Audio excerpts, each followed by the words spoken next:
welcome to another video. I am ahead of the curve, and today I will be discussing and reviewing Charles Bukowski's Ham on Rye. So this was first published in 1982, but it was released in Great Britain in 2000.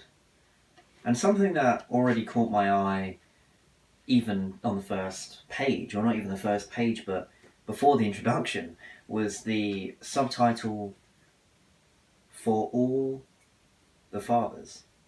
And so throughout the book, it becomes clear why it is dedicated to fathers, and it is quite a meaningful message. So overall, I absolutely loved this book.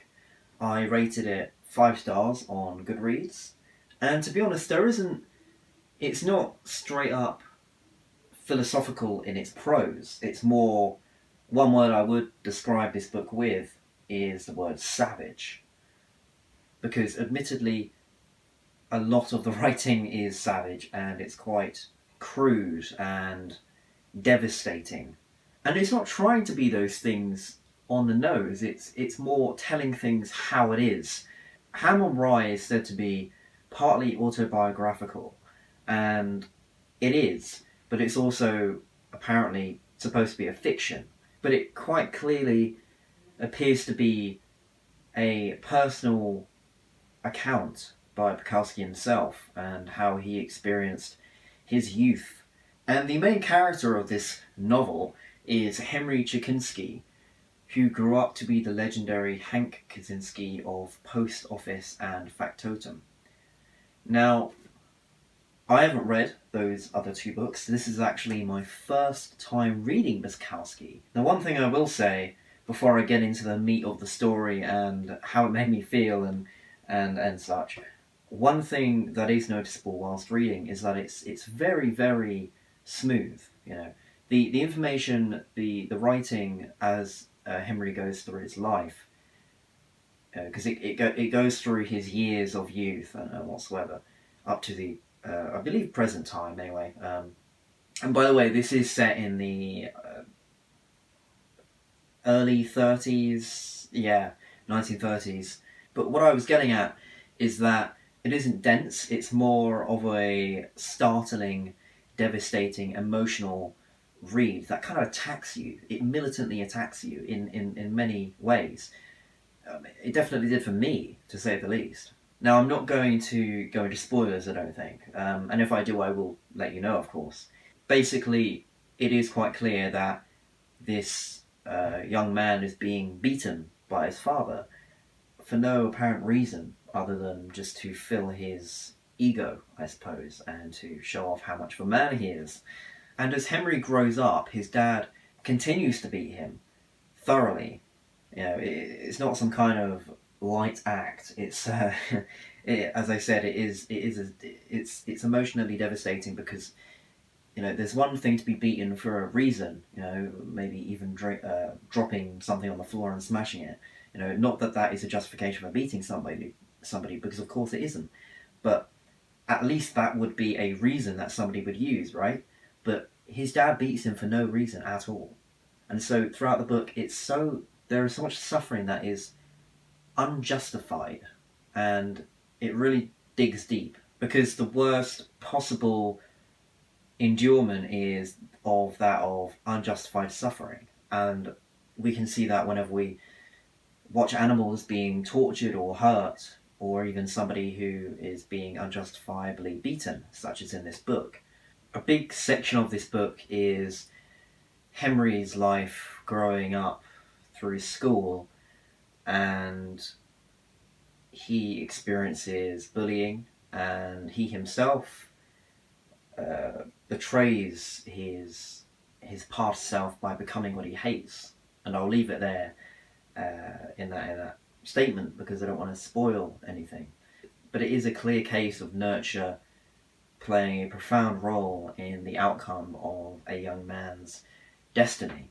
One thing I would point out about why the writing is quite devastating is because it betrays people, society, as at their worst, and even at their natural level. And what I mean by this is to say that there is an utter indifference between the school kids around him, because he's at a quite poor neighborhood. He lives in a poor neighborhood, and a lot of the men don't have jobs where he's living. But he goes to a school that a lot of, I believe there are fairly rich kids in his school. I think so. But his school is more higher class than he is. And there's this few pages of dialogue where the teacher asks the students what their dad does as a job. And, it goes through all the kids, and it's a fireman, a police officer, painter, or, electrician, or whatever, right? And Henry's basically afraid to say the truth that his dad is unemployed at that point. And it's this kind of thing that Henry's taking quite seriously, and he really shouldn't. But if he says that his dad's jobless and everybody else's isn't, what does that make him? How does that define him?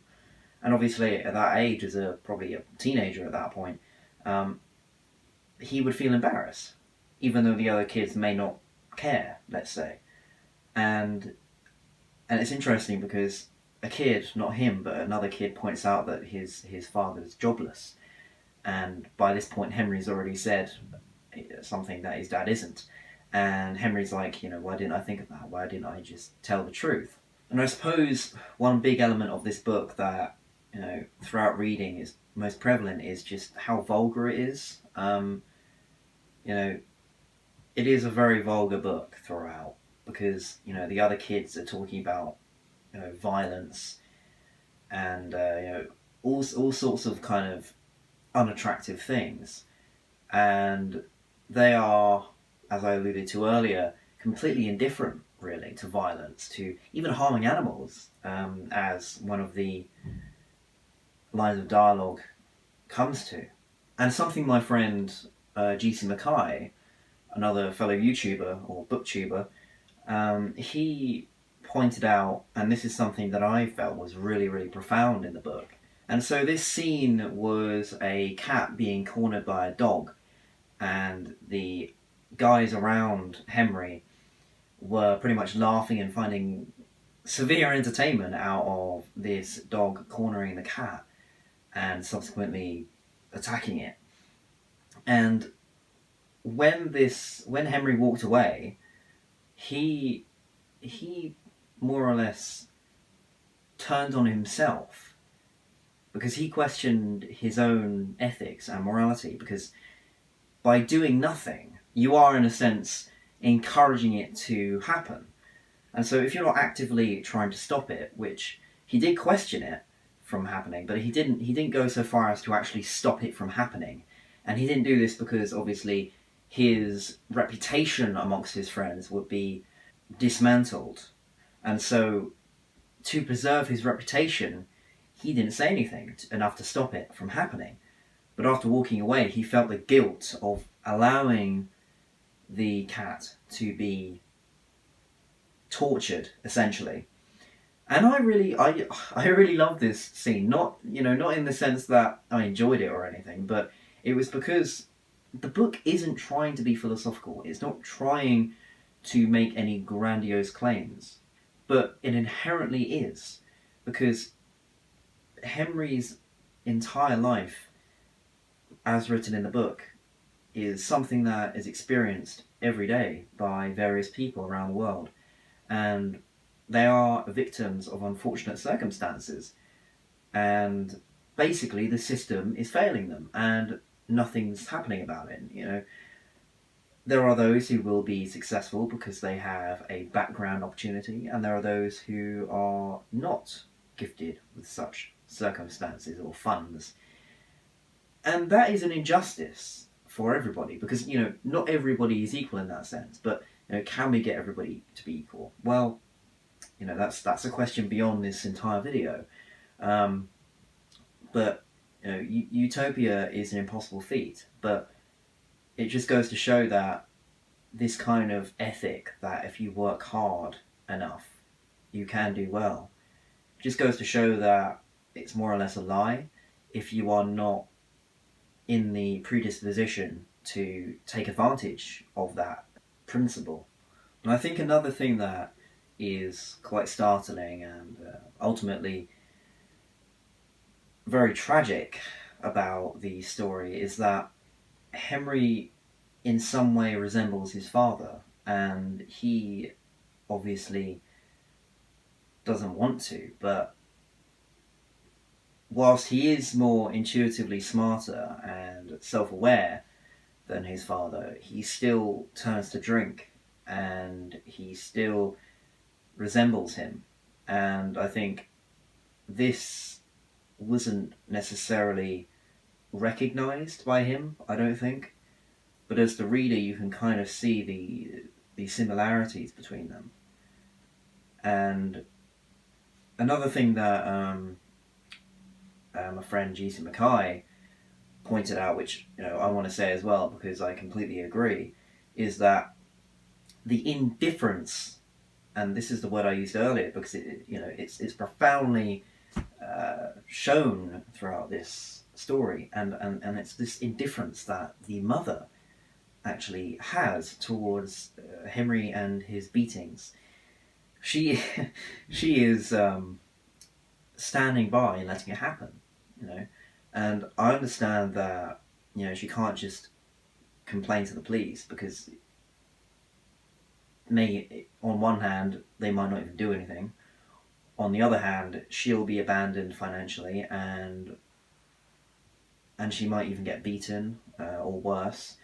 And so there is a lot to risk by going to authorities or doing anything about it as as an individual who's watching these beatings occur to her son. But she is still letting it happen. She's just a bystander. She knows it's going on. She blatantly knows it, and she does care for Henry.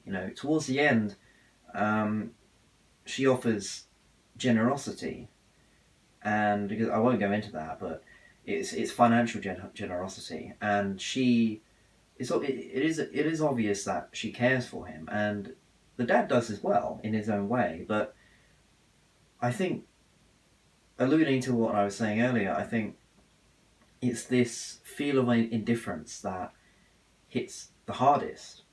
When people don't appear to recognise the suffering of others, when they just stand by and watch it happen. And as I said, there are consequences to that, but sometimes you have to take the responsibility of the consequence if you want to show your humanity. To be honest, I've only scratched the surface of how much savagery and indifference, those two key words, I've only used those two key words in the most surface level way. And it's because, I don't want to make this video